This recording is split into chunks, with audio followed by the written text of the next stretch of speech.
Hey, Tomer, how's it going? Well, good guys, thanks. So Tomer is Kima, and Kima is just joined here, to be the host. So no one was there to answer. Was waiting for you just to let me speak. But yeah, normally this Twitter Space thing not working nicely. But yeah, let's hope that this time we'll have a good experience. Happy to be here, guys. Thank you for having me. Looking forward to having some fun today and to have some good chats. Yeah, Tomer, welcome, sir. So nice to meet you. Nice to have you here. Nice to have you here, Tomer. Well, Thank you. Kima, Kima has been a very good partner, quite recent partner for ApeBond as well. But for everyone that's joining here today, they will have to know a bit more about maybe even your own background and also like what's your role in Kima and what is Kima as a whole, right? Yeah, and I will be happy to provide the information. Start a little bit, maybe from me for background. So I've been a friend to WebSwap, a bond for a long time now, a few years actually. Myself, 26 years digital marketeer, 14 years angel investor, had a few startups of my own. Three crashed, and then I had two successful exits, became an angel investor. Found Kima as an investment opportunity. Met the founder, Eitan.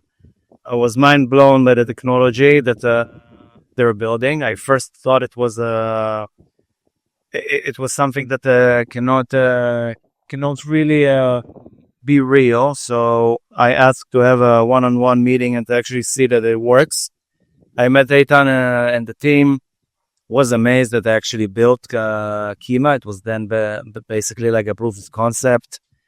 Of course, that I decided to invest, and I also became a part of the team. I got an offer to become somewhat of a late founder to the team, to control of everything related to token operations, marketing, business development, investment, etc. Now we're a bigger team, of course. That's about to be also writing for Forbes and Cointelegraph about blockchain infrastructure, DeFi, RWA, Deepin, and other cool stuff. Been around the industry since 2016 and investing exclusively in blockchain token projects since 2019. So about Kima. Kima is one of the most unique protocols that were ever built on the blockchain. Now, I'm of course 100% biased, guys. Then please don't believe to anything I say and go check everything I say online if you find interest about it. I invite you and dare you to learn more about Kima and how stuff actually works. And we will discuss also about the opportunity for you guys today with Kima's current price. But again, not a financial advice here today. Do your own research, yada, yada, yada. Please do it. So Kima is a universal interoperability communication protocol. Now, it sounds like a lot of mumbo jumbo. Then I will simplify. Kima basically allows every financial ecosystem to communicate with any other financial ecosystem, meaning to every blockchain with every blockchain, and to every application on the centralized world with any application on the decentralized world, hence apps and dApps communicating directly for the first time in history. This is revolutionary because, guys, today when you want to do something that involves on-chain and off-chain, you need to have an intermediary that will do the on-ramping and off-ramping, and you will also rely on smart contracts and oracles, which are very, very risky to resolve the transactions and execute the commands. Now, Kima is very, very unique. Kima has no smart contracts. It has no liquidity. It has no users. And technically, it has no customers. Kima is basically an app chain.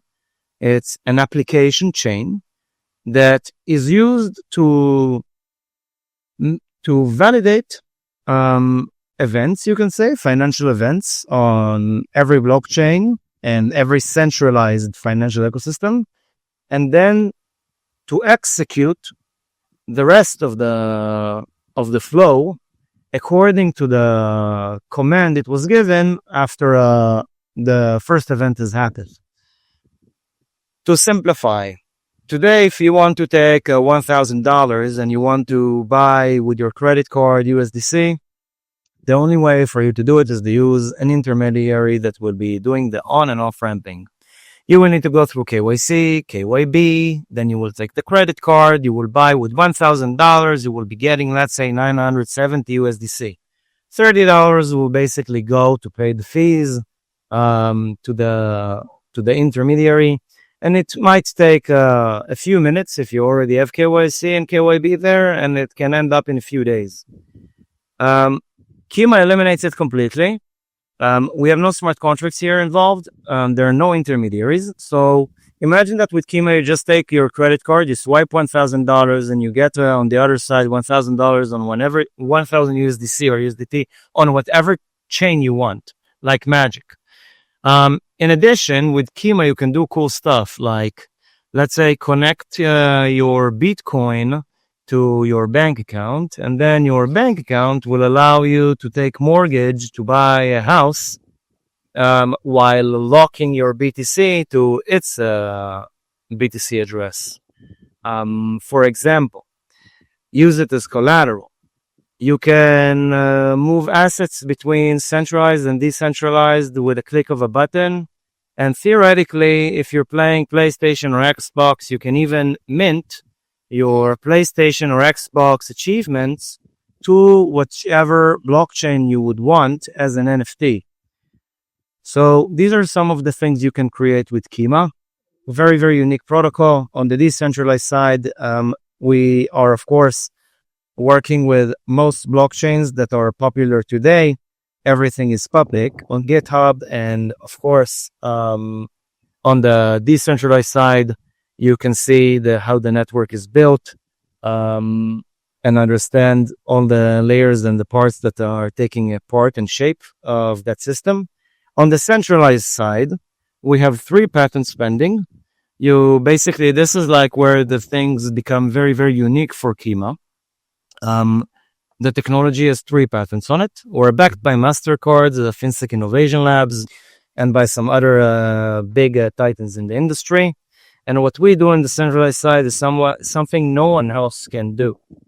If you, let's say, want to fork Ethereum, if you want to fork Uniswap, if you want to fork any smart contract, you can basically go to the GitHub, you can take the smart contract, and let's say in 2 weeks, you will have your own protocol that is a replica of the original. Everything is public, everything is open source. With Kima, the magic happens on the centralized side. So you technically cannot fork Kima. You cannot copy it. You cannot steal it. You cannot bypass it.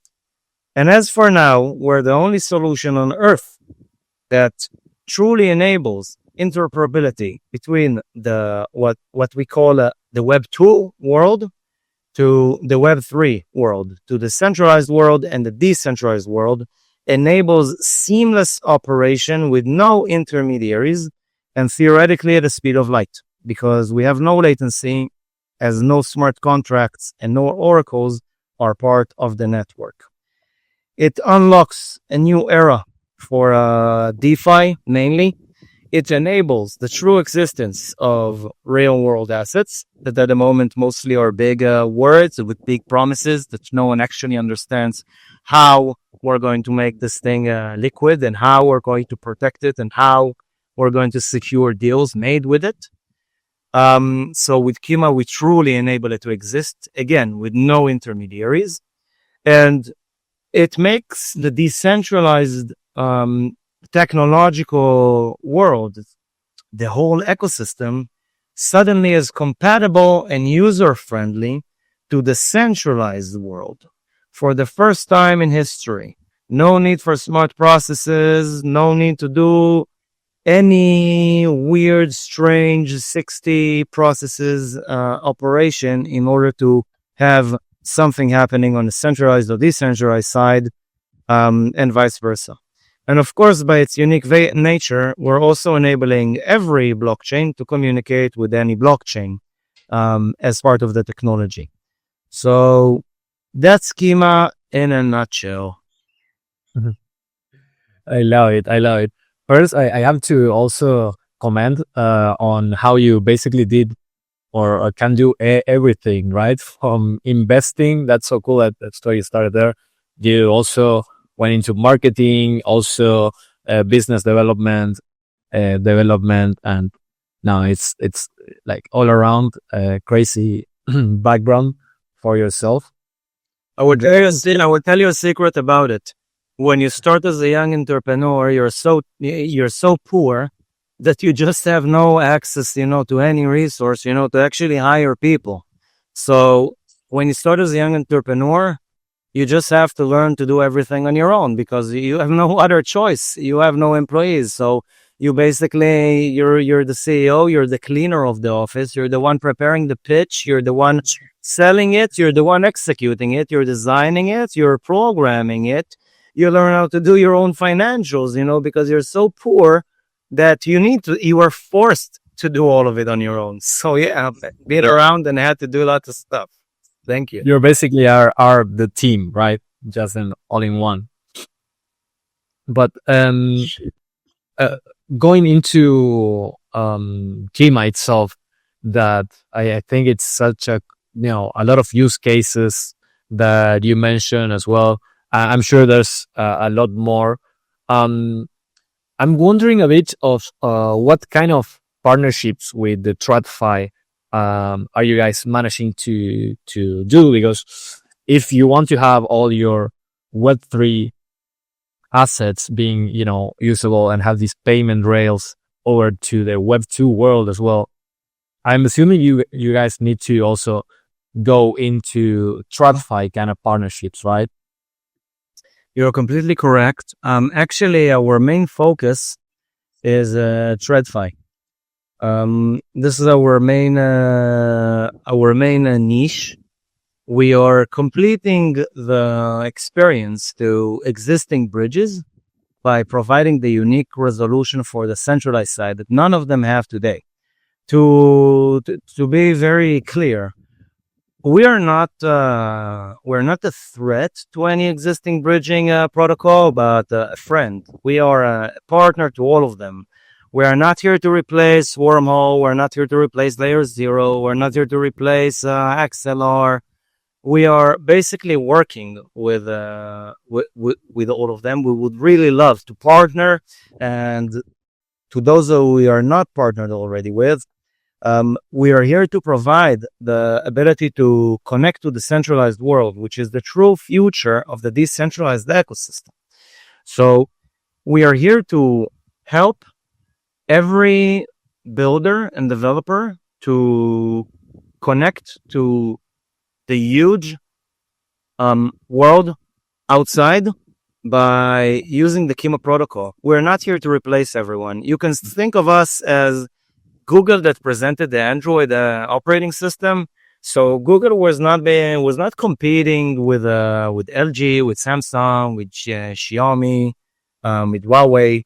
It just provided them with an amazing tool that will enable them to onboard every non-smartphone user to the smartphone era in a very simple and friendly way. Kima does the same with our abilities to connect to the TradFi world. So to mention a few names, I'm sure that most of you saw that were selected by the European Central Bank as a partner to their new program that explores abilities for the European Central Bank and blockchains, basically the DeFi world. Due to our unique technological solution, we can enable the European Central Bank to issue and to move in and out of decentralized ecosystems, the euro. We can also allow the existence of governmental bonds. We can allow the existence of vaults that will be issuing funds to tool kind of initiatives all around the world according to certain criteria that happen in a transparent way online on the blockchain in an immutable manner. So everything becomes transparent to all of us. With the Israeli Stock Exchange, we've done an experiment to use CBDCs to do direct purchase of stocks in the stock exchange. Basically in a manner that is also a T plus 0. So you transfer money directly from the blockchain. Let's say you're using your ETH to purchase a stock on the stock exchange, and it happens in real time. So there was no intermediary. It was not a tokenized stock. It was real stock in the stock exchange. We're enabling in RWA the existence of a T plus 0 transactions. Usually when you have a transaction, guys, when you're selling, let's say, a stock on the stock market, when you sell it through your bank, then it takes a day, 2 days, or 3 days until the transaction actually is being resolved. So the bank technically issued you, like under warnings, some sort of a warning, he issued you the money in which you sold the stock for. But the actual transaction is being resolved only when they get the real money from the other bank that bought the stock from you. This is a long, tiring process. It takes 1, 2, 3 days, called T plus 1, 2, or 3.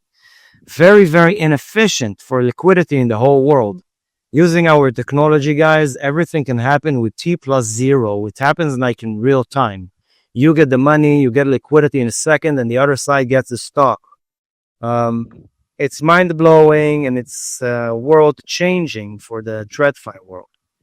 We're also in discussions with 3 governments, exploring to become, hopefully, the solution for a settlement layer for on and off ramping for their upcoming CBDCs.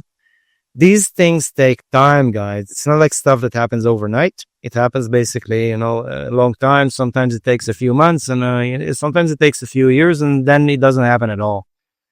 So just clarifying, because we like to wear our heart on our sleeve and be very transparent. Things in a TradFi world happens in a different speed. It's not like 2 projects are meeting in a Telegram group, say hi to each other. Yeah, guys, what's up? All good. How are you guys? Yeah, everything is awesome. Let's do stuff. And then basically we're just starting to launch stuff on chain like the devs we are in Crypto Bros. When you come to the TradFi world, it's a little bit slower. So no one to expect that tomorrow morning we'll be trading stocks in a US stock exchange using Kima and your Solana.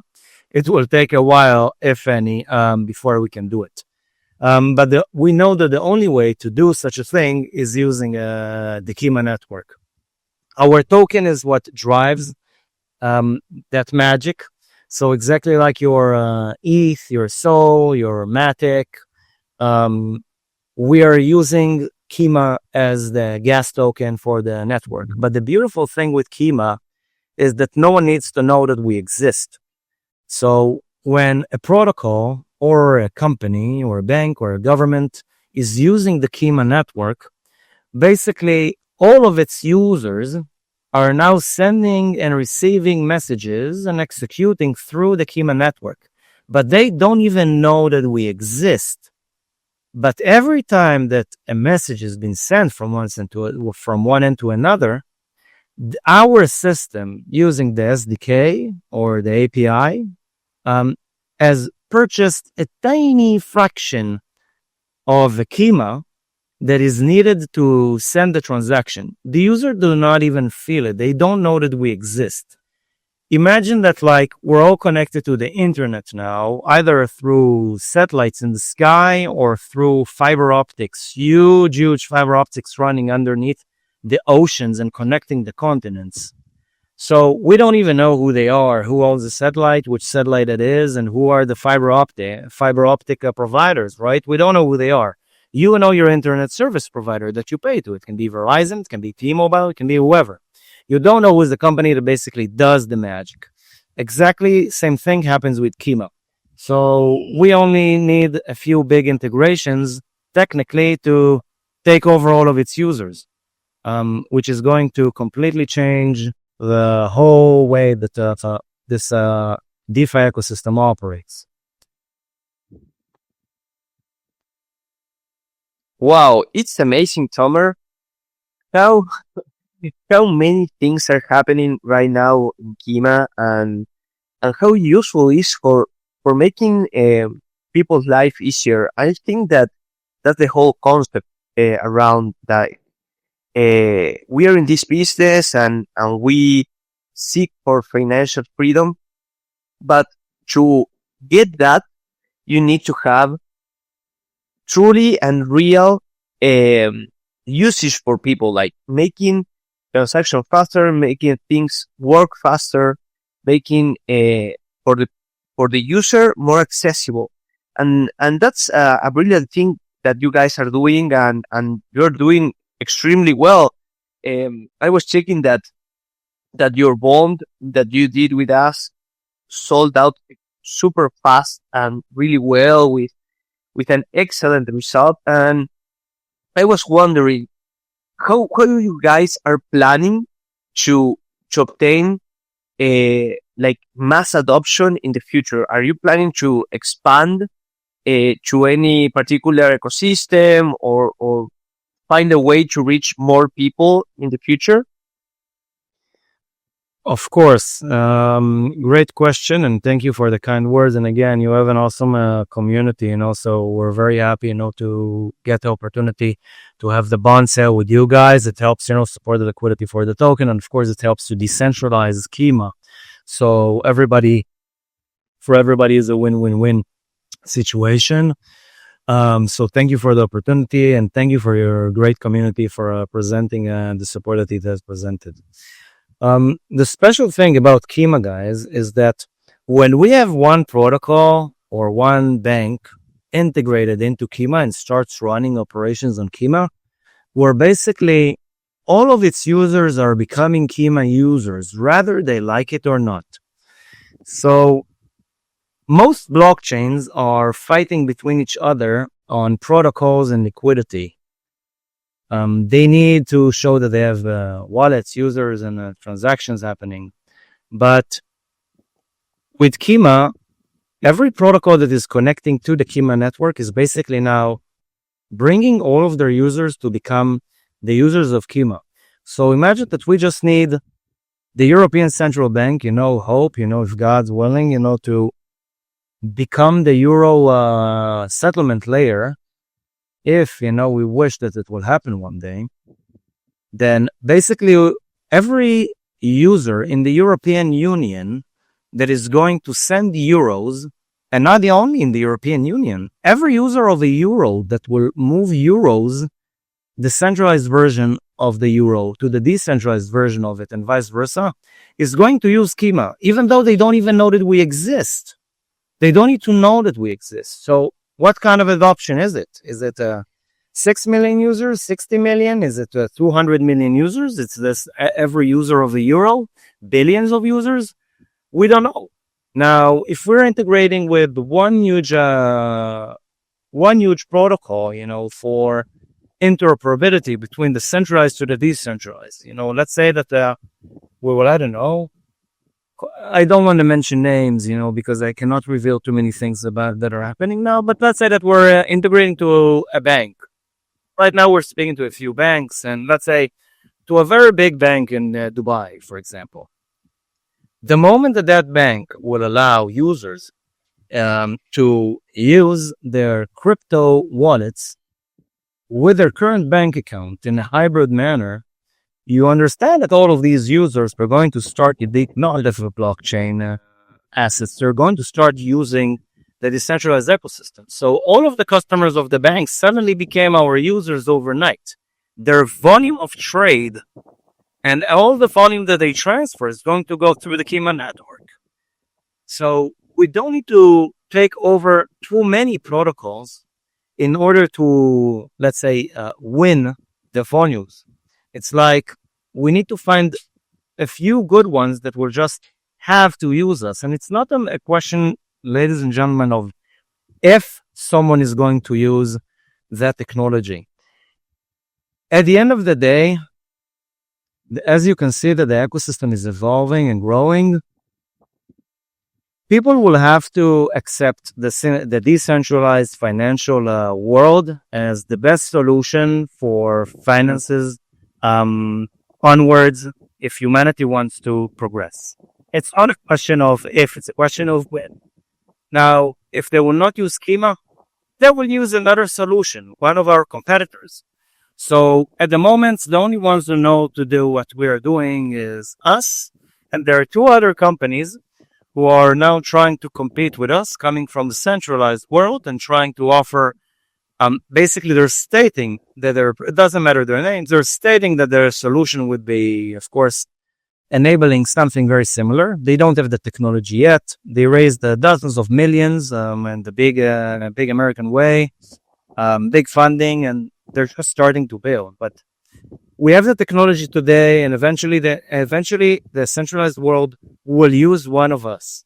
It can be Kima, it can be another solution, or it can be one of us or all of us. But it's not a question of if they will do it. As you can say, our president of the United States has tweeted about the Pump.Fund token that he launched, right? And he launched now his own stablecoin. More and more countries are becoming more crypto friendly, accepting it, creating regulation and compliance infrastructure in order to adapt to that world. It was once said that nothing is stronger than an idea whose time has come. Then this is it, guys. First, they laughed at us. They were afraid of us. They called us names. They said Bitcoin is to move weapons. It's for drugs. It's for serial killers and whatnot, for gangs to transfer money, for terrorists. And now look at it today. All of them regulated. All of the countries accepted the securities and creating reserves in their for their own governmental reserves. The time is now, guys, and this is the solution that will change everything. This is our pivotal moment from going to become a tiny pool for the kids with not even four, with like $3 to $3.5 trillion in it, which is what our market cap is, to the big boys pool, to get to the hundreds of trillions of dollars, which is the centralized financial world. Guys, so just for comparison, our whole ecosystem is right now smaller than the size of NVIDIA alone. NVIDIA is bigger than all of the crypto industry together, with all of the coins and all of the liquidity's worth. And this is one company out of the S&P 500. So imagine what happens, guys, when we are starting to connect the real money from outside to our decentralized ecosystem. Yeah. Wow. That's a Yeah, I can imagine that, man. That would be absolutely incredible. Now, how many things mentioned Tomer? Like, it's like amazing. All the things that Kima is building. I feel like super hype. I could not agree more because, of course, like we are in DeFi and we're all about, giving power back to the people from the centralized entities and the financial world. But at the same time, we know that we need to have a bridge between Web3 and Web2. And I think that Kima is solving that problem in the best way possible. And it's super early for them as well. Like, as you see that, I'm sure more and more adoption is going to be coming. And it's amazing that we can partner up with you guys in such an early stage. And I'm really looking forward to what's coming next for Kima. Hopefully we can continue our partnership together. It's been amazing so far. The first bond, as Greg said, went super well.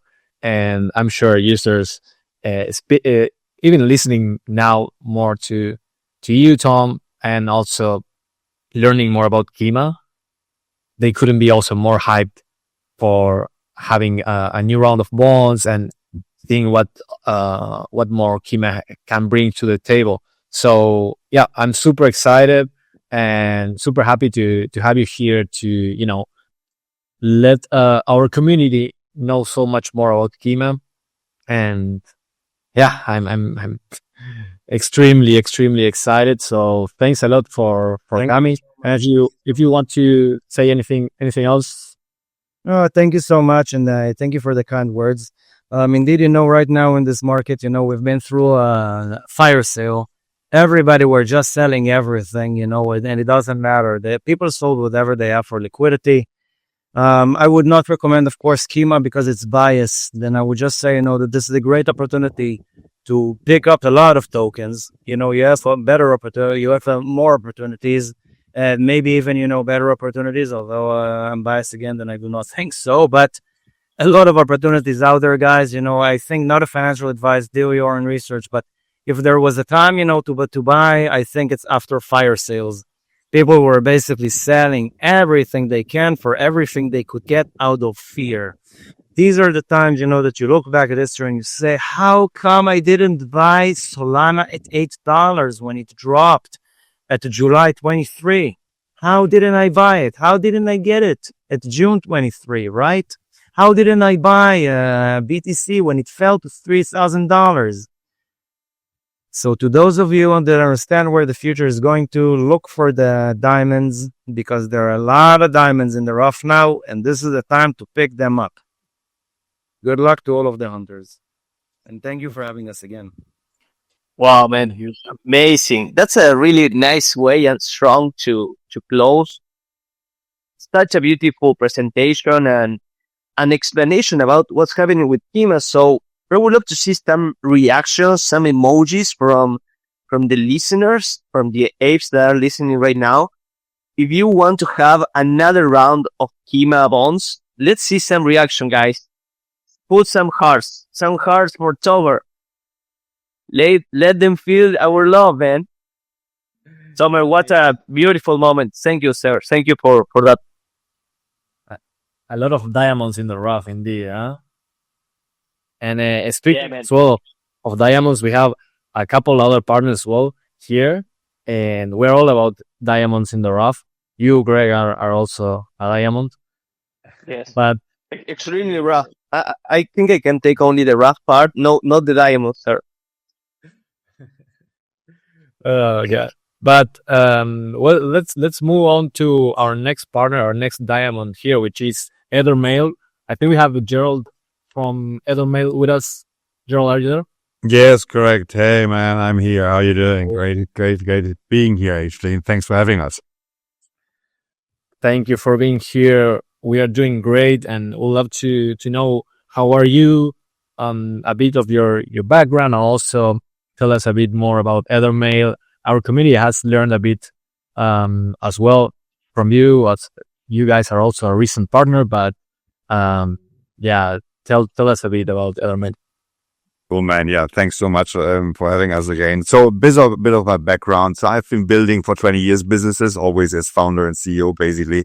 And actually one business I built was between 2006 and 2011, based actually on email marketing. And we built a business with about 120 million euros in revenues at the time. And we were sending every day 10 million email newsletters to our users. And that's actually how we got to them and how we convinced them to buy our products at the time. So I learned a lot about email marketing. We sold the business in 2012 to Amazon, but the whole thing around email marketing and why it's so powerful actually stayed with me.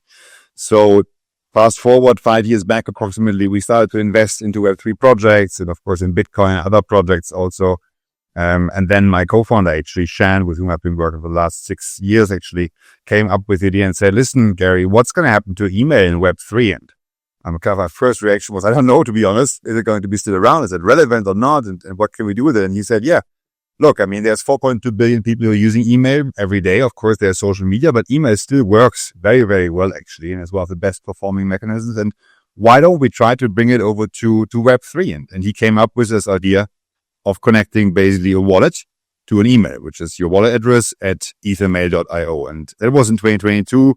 We said, let's do it a shot, see what happens basically with it. And then we launched it in August. And all of a sudden, there was a huge run on the project basically. So we had around 100,000 people registering within the first couple of days. Then actually more people came and more. And we were really flooded with users at one moment. A total actually 50 million people registered so far in Ethermail. Until then, actually, we realized, about 2 years back about more or less, wow, there's a lot of bots, of course, in this industry. So we focus actually on managing and ensuring that the users that were registering really weren't bots. So we deleted 95% basically of the users, more or less, and now being at 2.5 million users. And around this, build really a business, which is a two-sided marketplace, you could argue. On the one end, we have the end consumers. So this is the people who basically have the Web3 email, and the Web3 email serves as a communication mechanism. It really works like an email. But of course, with adding a wallet to it, all of a sudden you get an upgrade. You can, for example, send money. You can receive money in your email. You can sign contracts with the email. You can log in with that email in any project, for example, OpenSea or anything, everywhere where there's Wallet Connect. And with where basically wherever you sign up, you not only connect your wallet, but you actually also give at the same time a communication channel, which we believe really is one of the big challenges in Web3, that wallets are great for assets transfer of assets, but they're not really made for communication. Of course, if you think in transactions, you typically need actually payment and communication idly together. And that's exactly what a Web3 email is. It allows you to do payments and communication at the same time. So that's the end user side. And then on the business side, we actually developed two business models essentially. So the first one was centered around the fact that in today's world, if you receive an email, a promotional email, you actually are very often annoyed. Spam, it takes your time and so on. So we said, well, what if we basically take all the money, or actually half of it, of what companies are paying to do email marketing and get it to people's inboxes, and actually give it back to the user? And that's exactly what we did. So this is our read-to-earn model, where companies, for example, like MetaMask or Bybit or somebody, pays us $10,000, and then we take 5,000 of this, and in the form of the token, give it back to the users, first in coins, basically, and then they convert them into the Ethermail token and the email token at the end of a season. So that's the first business model. And every 2-3 months, basically, then we take 25% of this and just buy back token from the market. And that's exactly also what you see in those spikes when we buy back token. And then the other one is basically that we are providing a communication infrastructure for Web3 projects to really communicate with their users. And this is, again, a very efficient and effective way, because we can ensure that the right message receives the right person. So imagine you have a token, and you actually have issued a token as a company. For example, Dolce & Gabbana, they issued a token as an example, NFT actually, and they would like to communicate with their users, but very often they don't know anymore who they are. People have left the Telegram, they have left the Discord, they have left the Twitter or whatever. So they don't know who the users really are, because the tokens, of course, or the NFTs have changed wallets many times. So with our solution, you can exactly target wallets based on ownership of token or NFT, which kind of serve as a cookie, you could argue. And that's the whole second solution what we have built. And there are companies, more than 150 companies now actually are paying us a monthly fee in order to communicate more efficiently with their user base. So I've spoken a lot now, so happy to dive deeper, but I just want to give you a brief overview of the whole thing and ecosystem, what we're doing. That's awesome. That's awesome. I'm also from a marketing background, and email marketing has always been such a great tool for. I know you guys have the your B2C side for end users to have their email inboxes, but also for projects out there that want to do email marketing. It's such an efficient way to communicate and share your updates with the users. So in terms of B2C kind of way to grow and have partners that run campaigns with Ethermail, how if I'm a project that want to run email marketing campaign through Ethermail, what's the process look like for us?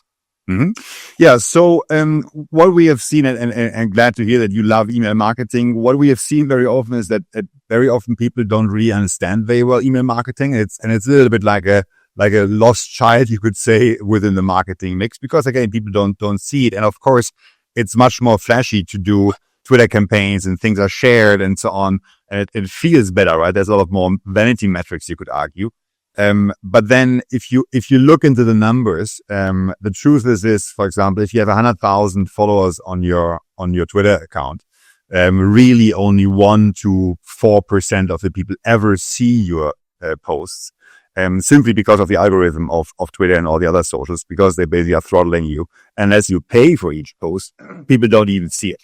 So in email marketing, of course, is different because, well, the email lands in the user's inbox and typically you have open rates of 20, 30 or 40%. So you have by a factor of 8 to 10, the ability to really reach your users, that they really at least see what you're telling them. And then of course also reaction rates are much higher because you are in a very different environment. You're in your email inbox page. You're receiving something from a project, for example, you've subscribed to.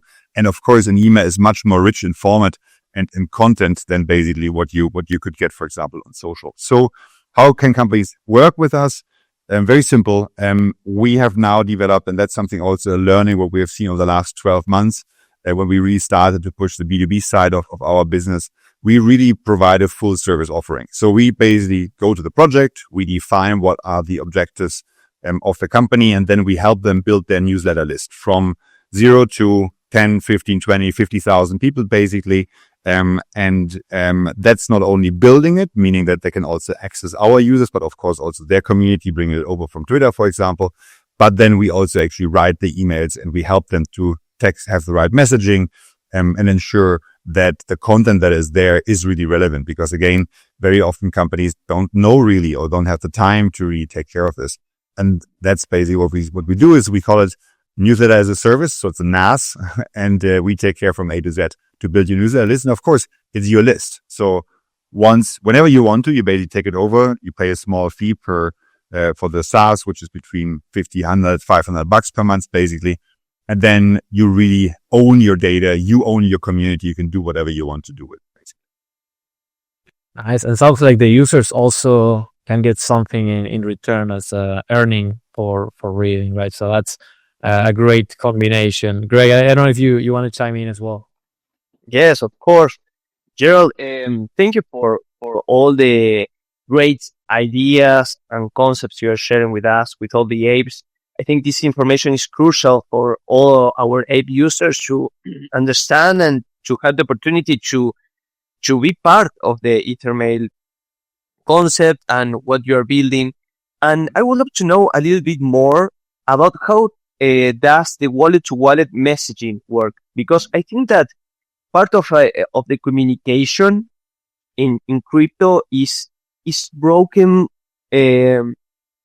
because of all the spam and phishing and scammers and fake messages and all that stuff. And I think you guys found it like a break point to give something really useful to the user. So could you please explain a little bit more about this wallet-to-wallet message, please? Yeah, great question, Greg. And pointing it out, because that's really also what we believe is one of the core differentiators of email, because it's a one-to-one communication, which of course is a huge difference than a one-to-many communication, which for example is Twitter. So how do we do this? There's basically two ways or two things what we have done. Let me first explain what wallet-to-wallet communication means. So a company which is onboarding with us is essentially onboarding their smart contracts. Okay, so they are they are basically putting in the smart contract address. We are checking them. We also check that the company is a real company. It's not a scammer company. So you have to go through a whole onboarding process with us. And then they are set up in our environment as a user. So that connects, of course, also their wallet. And then they have two ways of how they can communicate with their users. A normal way, let's say, and then a more secure way. So the first way is very simple and straightforward. So they can basically send emails to all their users, being it Web 2 emails or, of course, Web 3 emails, which is, for example, ours. With the advantage of this, actually, if you have a Web 3 email, you define a so-called anti-phishing code. That is me basically as a user. And then if that anti-phishing code from the project doesn't match what I have basically set on my end, then I would be informed and said, listen, this is a problem, most likely a phishing attempt. The email that you're receiving is not from this project. Please take care that nobody compromises your funds, basically. And again, that's the advantage of a Web3 email. So that's kind of layer one. And then layer two, projects basically, if they're going to go one step further, they essentially really ensure that messages are only received by token or NFT holders. meaning that on the sender side, the project defines of to whom and how they want to send the email. So I would, for example, if I'm a project, I would say I have issued an NFT to all my users or a token. And only if you have that NFT or token in your wallet, then you will receive this email. Otherwise, you're not allowed to even open this email.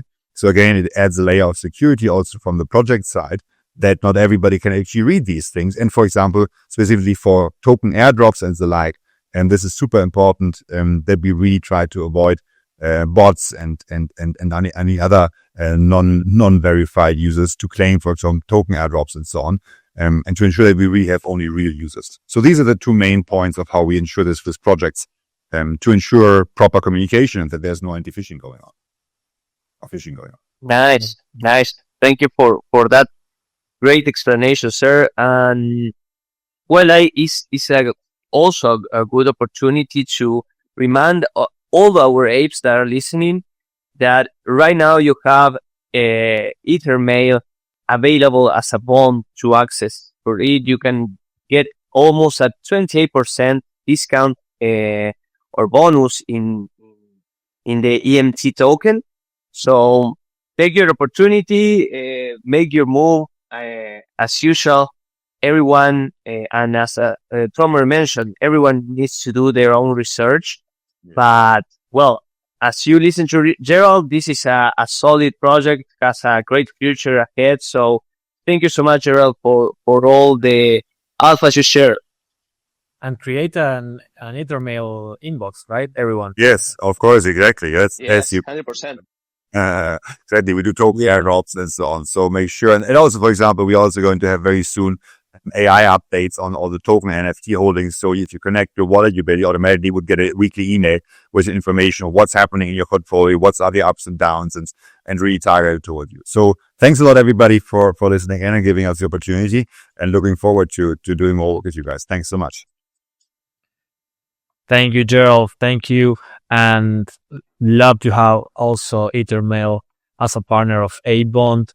With EMT, you can also tap into rewards on Ethermail. And everyone should go to ethermail.io and create their own Web3 email. Yeah, let's evolve email as well to Web3 and tap into all the possibilities that this offers. So we're getting close to the end of the episode. I feel we're gonna have to go just a tiny bit over the hour, but we have our last partner that joined us here, and even I think it's one of our, if not our most recent partner, which is Murloc. Who do we have on the other side? Hello guys, what's up ApeBond? Happy to have me. I hope your eardrums are insured because I brought the loudest, weirdest, and most ancient project here on Solana. In essence, I would say like we're not here like to sort of build utility. We're like here to scream, rate, meme, and hoard digital fish until the blockchain collapses. What is Murloc? It's World of Warcraft meeting the degen mania of crypto, and pretty much if you're not screaming by the end of this space, you gotta check your soul. It might be staked somewhere else. Nice.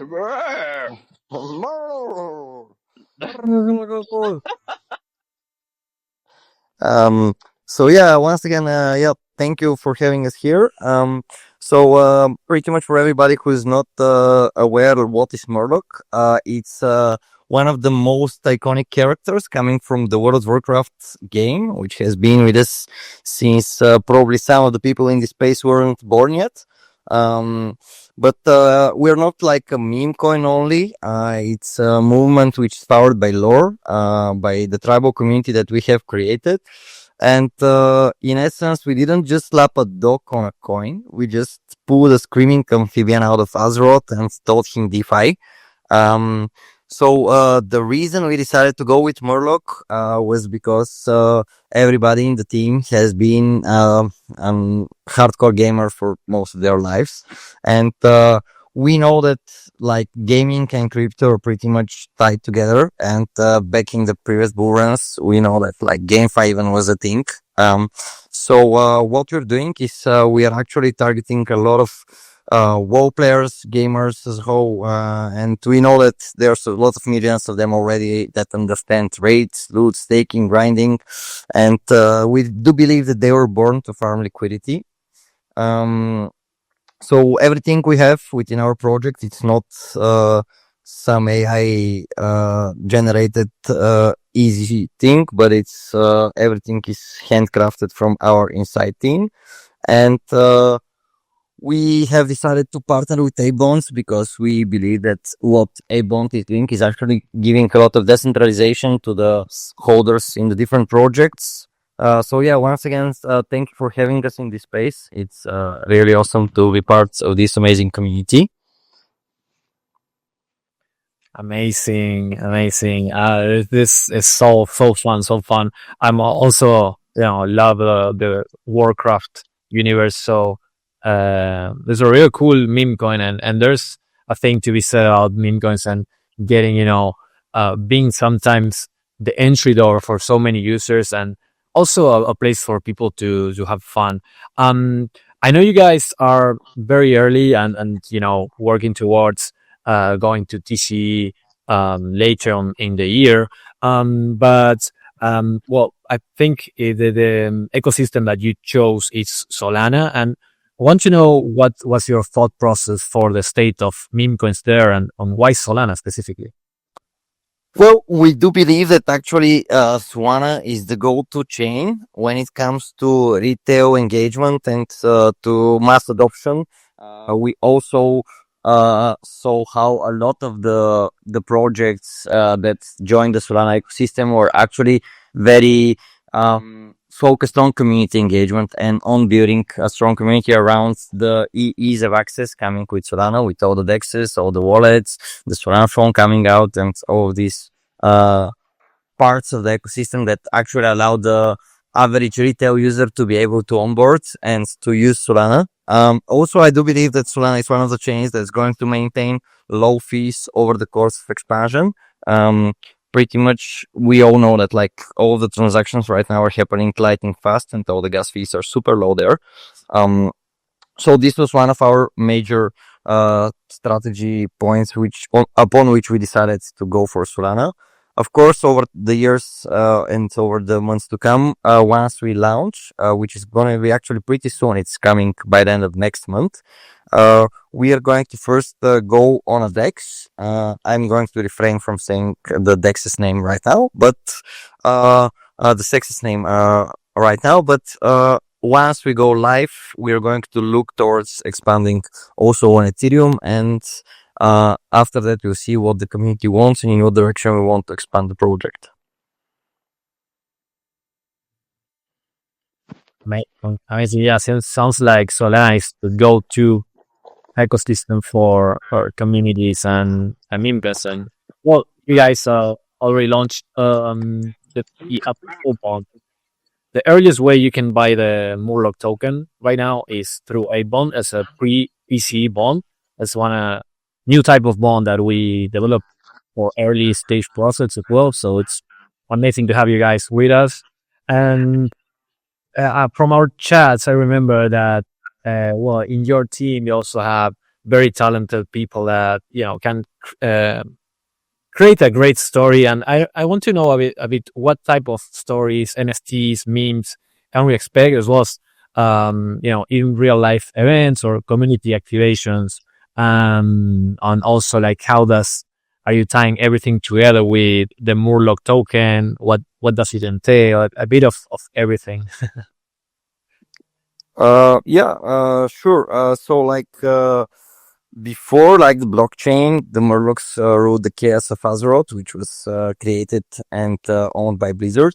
But during their last trade, they found the Forbidden Scroll. It's one that spoke of realm beyond their world, one that filled the infinite treasure and no cooldowns, which was the blockchain.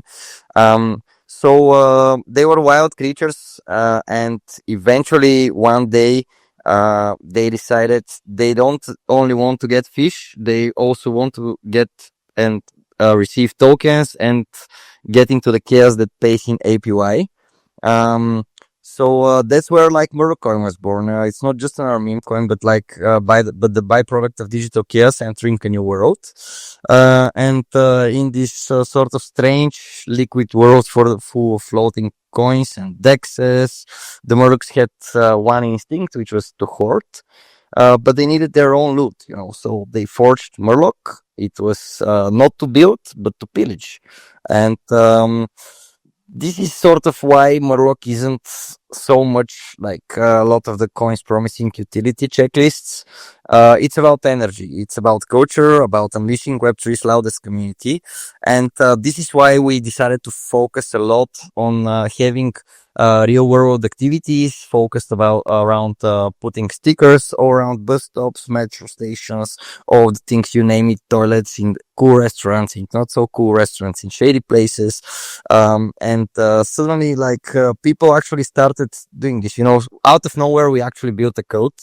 And even like our first stage of the pre-sale that we had zero VCs, we had zero marketing efforts. It was like sort of the people around us and everybody that sort of heard about Murloc was like, oh man, I need to get into this. So now like the army is a real thing, they don't wait for the sex listings, they just storm them. And once again, like this is where we stand now. Not just like by competing, but rewriting the meme coin playbook through the lore, creativity, and really the real world campaigns that we're gonna be doing. Again, we also have partnerships coming up with some of the more famous World of Warcraft gaming guilds within the game itself. We do believe that actually we're getting into a niche where we're going to be very recognizable due to the fact that a lot of people in the gaming culture already have heard or know about Murloc either from World of Warcraft or from Hearthstone. Like these two games are one of the, even World of Warcraft, even by now, it's still one of the biggest MMOs, if not the biggest, being played on a daily basis. Yeah, in an essence, we decided we want this to be sort of the byproduct again, as I mentioned, of what the gaming culture has taught us, what they have given to us, and what the meme community actually needs, because I've been a DGen most of my life. I'm not hiding this. And we have seen I have seen like the crash and rise of a lot of the meme coins over time. We have seen like all the dog coins. We have seen all the cat coins. We have seen all these different meme-atric coins coming out, but nobody has, like, we were super weirded out by the fact that nobody has been trying to tap into the culture of gaming and bringing gaming characters to life into the blockchain in a new form, a transformation of sorts. Nice. That was awesome, and that makes me think also that in the relevance about having a great culture behind what you're building, and you guys, I think you find a beautiful spot, uniting the gaming world with crypto and with fun and with memes. So I would love to know what can expect an MRLC holder if you get early to MRLC. What do you guys offer to the early holders? We offer the endless sea of possibilities, I can say it this way. But on a serious note, let's drop the war cries for a second. I would say that we have already partnered with a couple projects that we have been working with. So in terms of utility, a lot of our holders from pretty much day one after TG, they'll be able to use our token to use it as a collateral on different platforms to receive loans in stable coins. They'll be able to use it for immediate access to certain events such as parties, restaurants, and a couple of different more places. For example, one of the new partnerships that we still haven't announced, but I think that's a good place to say, is we have also partnered with with a few local exchanges across Europe, where people will be able to sort of swap fiat in cash or in bank for crypto, and they're going to receive preferential prices when it comes to swapping if they have Murloc balance and if they have enough coins. This will be sort of a new way to provides a sort of liquidity to the market on one side, and also utility when it comes to, okay, I have a meme coin, like the community is amazing. Like, I don't want to be saying like, okay, this meme coin is like similar to what the other guys are building. Like, it's, of course, it's a project that's focused a lot on community and like on the whole vibe of the project. But again, like, I do think that projects, especially in the meme segment, should be able to provide at least the type of utility where you can use your meme coin as a collateral and use the stable coins on the other side for different aspects that you want to go forward with. Nice. Thank you for that explanation, sir. That was awesome. Lanky, would you like to add some final notes here? No, not really. I think that I love that. For example, myself, just and I think that a lot of people can relate here. That in the Web3 world, there's so many gamers that will relate to this story. That me personally, I'm super excited, and it's something that can bring a lot of fun to people, and at the same time, you can have the real utility because tied to meme coins, a lot of the time you don't have ways to use it as collateral for other things or access in real life events where behind every wallet there's people, real people there, right? That they want to have fun, they want to engage, and have this place as well to enjoy and tie it together. I think that it's amazing, and just having it together with such a cool story and a concept of the Warcraft universe and the Murloc riding the blockchain. I think it's very, very fun. Do you guys have any final words for the space? But we're close to the end here, and it's been amazing. And I don't know if you want to say anything else from the Murloc side. Yes. Well, if you learned nothing else today, just remember this. Just don't trust the quiet coins. Trust the ones that scream. Nice. I love that. I only believe in tokens that can do.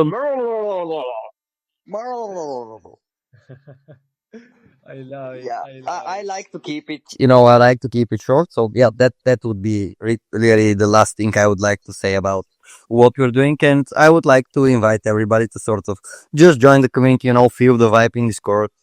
Talk with us. We are super transparent. We talk about everything. You can ask us and bring any questions you have in the chat. We're gonna be more than happy to talk with you guys. You heard it here, guys. Not much else to add other than Merc or Virgo. And I don't know what anyone is waiting for to start mergling, but you should start mergling today, and you should, your life's gonna be improving in so many ways. Greg, I think that pretty much sums it up, right? So Yes. What means a life without some moral like is that is the essential things that we are offering to apes. Get some moral for your wallet, man. That's what you need. Don't waste your time. yeah, I love it. I love also the mix that we had today in the episode. We have very, very important progresses that we're making in bridging Web 2 and Web 3 with both Kima and ApeBond. And at the same time, everyone needs to decompress and mergle a bit. So I really love this episode and super happy with the partners that have joined us. Thank you, Greg, for co-hosting. I don't know if you have any final words, if you want to close this one out. But yeah, I'm super happy with today's episode. It's been super fun. Yeah, man. Yeah, I agree with you, and I believe that here we are seeing like a beautiful resume about what means crypto. Because I think that people really search and really desire to have solid foundations and also have fun. Have fun with what you're doing. Have fun with the tokens you're holding. Have fun with the investment you're doing, because in TradFi you cannot see that like more funny and like chilling side of things. And I think you can find that beautiful spirit in crypto. You can find it in Ethermail, you can find it in Kima with all their development, and you can also find it in Murloc with their craziness and with their fresh spirit. So, apes, this is the actual future. Like, we need to forget a little bit of the traditional side of things and get into these beautiful and creative projects. Kima, Ethermail, Murloc, and all the other projects that are building in the space. So, well, this is an invitation to Aping to participate, to buy if you feel that this is the correct way. And of course, be part of the change. Be part of the change. You can see with Tomer, with Gerald, with their own experience as entrepreneurs. You need to participate. And to participate, you need to get involved and to know and to have a little bit of fun also in the process. So, well, thank you so much, everyone who participated. Thank you, Kima. Thank you, Ethermail. Thank you, Murloc. This was an amazing space, and I feel that I am a little bit more conscious about the beauty that we are building just for participating here. So thank you so much, everyone. Thank you, everyone. Really, also on our side as well from ApeBond, we really have fun as well working in the space, and we really enjoy what we do and bringing in all this mix of innovation, freedom, and having fun at the same time. I think that's the most beautiful thing of all. So thank you, everyone. This was Bonding with Partners, episode number 41. Please check out all the amazing partners we had here today, and we'll see you next time. Thank you. Thank you guys for having us. Love you guys. Thank you so much. Thank you, Tomer. Thank you, Gerald. Cheers. Bye bye. Margo.